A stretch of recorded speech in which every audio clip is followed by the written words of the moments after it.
Welcome back to the Global Business Report here on the Rise News. United Bank for Africa PLC released its audited financial statements for the full year, December 31st, 2022. Let's take a look at those numbers right now. Gross earnings, double-digit growth, 29.2% year-on-year, 853 billion. Assets, double digits as well, 10.9 trillion. They crossed the 10 trillion naira mark. Profit before tax, 31.2% growth, 200.8 billion naira. Profit after tax, 170.2, 43.5. That's UBA's financials there. Impressive. We go to Apple. Apple is revolutionizing getting into the buy now, pay later market. Tech giant has launched Apple Pay Later, allowing users of the service to divide purchases into 4 interest-free payments spread out over a 6-week period without being charged extra. Apple is the newest player in the expanding micro loan market, joining well-known BNPL, that's buy now, pay later providers like Affirm, Afterpay, Klarna, and PayPal's Pay in 4 option. Joining us to discuss further is Fisayomi Folashade, who is a financial analyst with Financial Derivatives Company Limited. Fisayo, very welcome. Thank you so much for joining us, Fisayomi. Before we get into UBA, I do want to, we'll see how the market reacts to the results today. Trading has already started, but I do want to get your thoughts on how today's the end of March, first quarter, the stock market trends. How do you think it's behaved? That's the NGX. Well, the Nigerian equities market performance this quarter has been mixed. At the beginning of the quarter, we saw some sort of rally, amongst investors. We saw some buying opportunities. Prices were a little bit attractive, and so we saw investors flooding the equities market to take position in that space. And despite the, various headwinds, that battled Nigerian businesses last year, we still saw some Nigerian businesses or Nigerian companies delivering, an impressive result across sectors. That sort of also enhanced the investor sentiment in the market. But in the middle of the quarter, we saw that investors were trying to, trade cautiously, and of course, because of the election jitters and political uncertainties. And then going to the end of the quarter, this month has been we saw some big drops. Exactly, drops in the market, and it's not surprising because of the hike in the policy rate and also the effective rate. So we saw investors flooding, fixed income stocks and fixed income assets and other attractive asset classes. Yeah. And in March alone, I think the market has declined by about 2.5%. But totally looking at the quarter or year to date, we've seen an increase of about 6.9%. So it's not that bad. Okay. And just for our viewers, what you just said, if the monetary policy rate is hiked, it makes fixed income assets more attractive, exactly. Yeah? Cool. So people will take some money out of the stock market and say, hey, let me go and put money in a bond or a treasury bill in the money market space and so on. All right. So what do you make of, since you're talking about some results, what do you make of what we saw from UBA? Well, that was an impressive result from UBA, the top line and bottom line figures were quite significantly, high.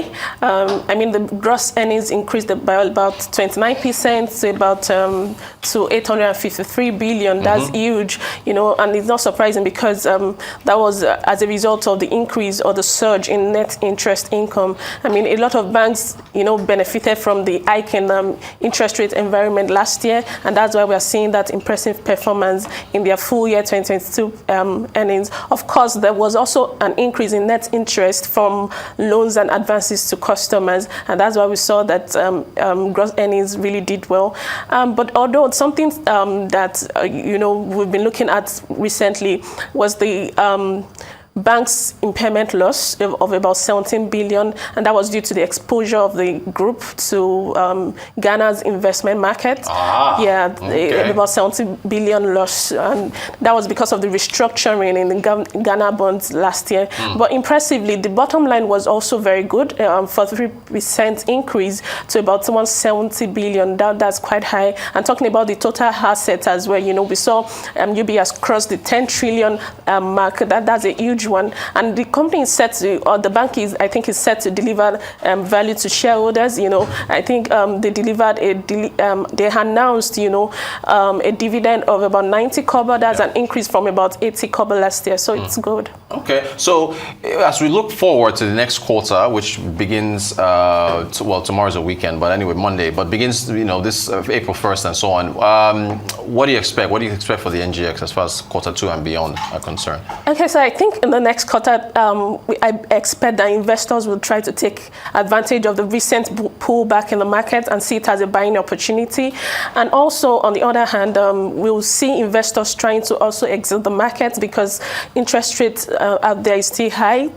Investors will try to take advantage of alternative asset classes with attractive rates. And apart from that, okay, maybe when we start seeing results for the Q1 2023, how impressive it is, investors will likely also come back into the market to take position. Yeah. Okay, but the banking sector continues to be one that's attractive to investors. Do you still think, if you look at what UBA just did, and I guess we'll see how the other banks perform, is banking going to be somewhere a focus going forward in the second quarter and beyond?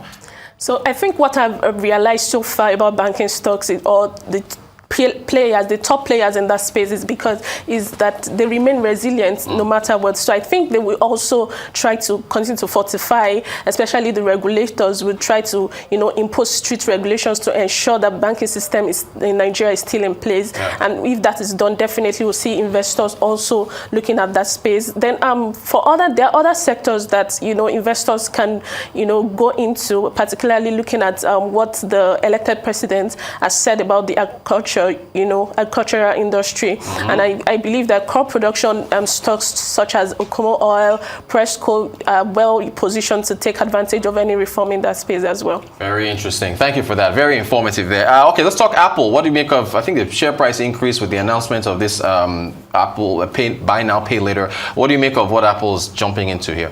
That's a very impressive one. It basically allows Apple users, that's the contactless technology payment for Apple devices, to purchase stocks or to purchase Apple products, in 4 installments over 6 weeks period. I think that's a very huge one. It brings about the opportunity to actually buy more of Apple products. And so this is how it plays out. When for a Apple user, before you purchase any product, you can go into the market or you can go via your device, to apply for a loan. I think between $50 and $1,000, and it has to be through a retailer that accepts the Apple Pay.